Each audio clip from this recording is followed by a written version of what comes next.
The uncertainty of COVID-19 and its economic impact, many families are on the move and they may be looking for storage facilities to help with their transitions. But some people encounter problems after they pay their deposit. Today we're talking with Chris Thetford with the Better Business Bureau. He has some tips for us. Chris, thanks for being with us. Sure, Molly. We learned last year at BBB in 2020, we received 1,900 complaints from people about challenges that they had when dealing with storage units. So we know it's an issue. We also know, combined with people moving, lots of relocating going on, and also challenges with COVID, that this is a prime business that people are looking into. So it's a good thing for us to talk about some good tips for people to follow if you're looking for a storage unit. Definitely. I want to hear about those. What are a couple of things we need to look for? Because when you rent one of these, it is a contract deal, right? You're signing with them. That's exactly right. You are signing a contract, so it's very important that you read all the terms of that contract and that you understand those terms, because if there's some sort of dispute, Molly, between you and the company you're renting the space with, the terms of that contract are going to determine how that dispute is resolved. What we know from looking back at those complaints that we've received at BBB, they fall into some general areas that consumers should be aware of.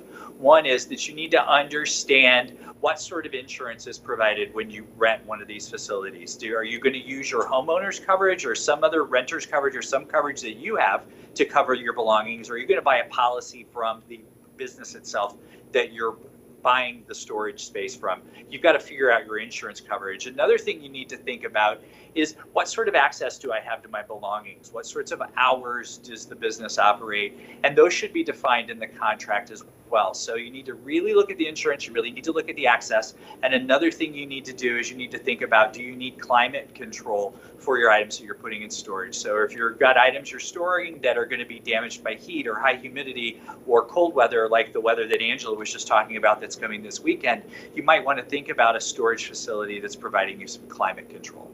And I'm sure people want to make sure that these places are secured. I know we've done stories here at Channel 2 about people's units getting broken into, stuff getting taken. How do you know, when you're doing the research, if it is a reputable business to use or if you should avoid it? It's a great question. Security is very important. You want to make sure your goods are being kept at a place where they're going to be safe. So you want to make sure you do your research on the company to see if other consumers have had problems with that facility in the past. And you can do that at the Better Business Bureau. We'll tell you what other issues consumers have had, if they've had any at all, with the facility that you're thinking about renting.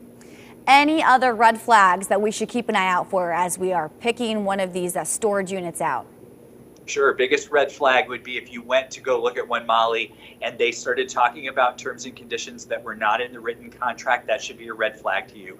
Anything that the leasing agent is promising you during the transaction should be contained in that contract. So make sure that you do that, and make sure all the costs are included in that. Make sure there are not additional costs for things like climate control or pest control or insurance. Make sure you understand what the bottom line cost is so that you're more likely to have a satisfactory experience. All right, great information. Chris Thetford with the Better Business Bureau. Thanks, Chris. Thanks.